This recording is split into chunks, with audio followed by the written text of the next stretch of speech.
NYSE Einstein from the floor of the New York Stock Exchange, the Einstein of Wall Street, inside Verstop. I love you. December 4th, 5 o'clock. Like I said, you know what? If you don't like the weather, just wait a minute.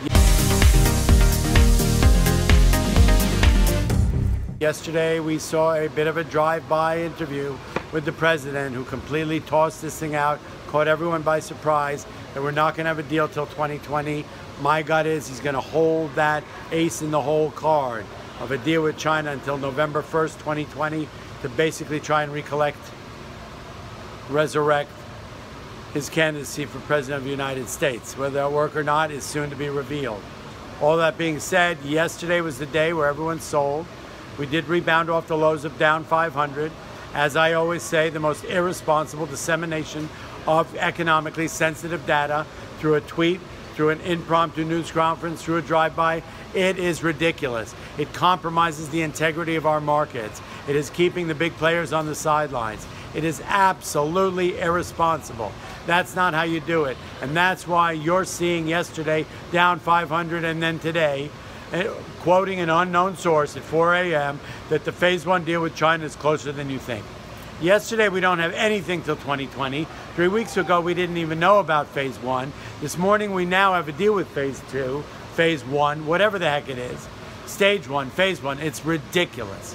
Until you've got a deal, I don't really want to hear about it. You are compromising the integrity of this market.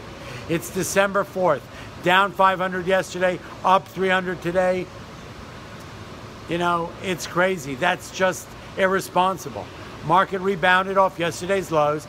Maybe the market's jaded. They don't believe these stories anyway. Obviously, they know a deal will be made because we need it, they need it. We want it, they want it. Otherwise, somebody's trading this thing. I kind of think it's the old Trump-Putin hedge fund that's trading these tweets on a big basis. All that being said, let's stay apolitical. For the day, down big yesterday, rebounding today, trading at records once again. The Dow getting a little more hurt, up 150, was up 250 at its peak. The Russell rebounding a little bit, up 12. S&P up 20. So we took back all the losses we had over the last 2 days. This is a break in the 3 to 4 day sell-off that we've seen. And we're back in the money again, ladies and gentlemen. S&P closing at 3,110. Dow not rebounding, back above. We're still about 400 off the highs we've saw. So this level seems to be a little bit of a resistance. A lot of news on the tape, a lot of anxiety around the world. God only knows what's going on. But at the end of the day, the market is holding firm. If you're a trader, be nimble, take profits. If you're an investor, don't look at your portfolio and stick with the game. If you don't like the weather, wait a minute. We are being bashed around like a seagull in a hurricane, ladies and gentlemen. That's all I got to say. It's a day at a time. Yesterday was down. Today is up.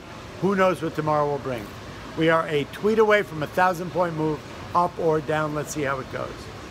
I love you all. It's Inside Verstop, the Einstein of Wall Street from the floor of the New York Stock Exchange. I'll see you tomorrow.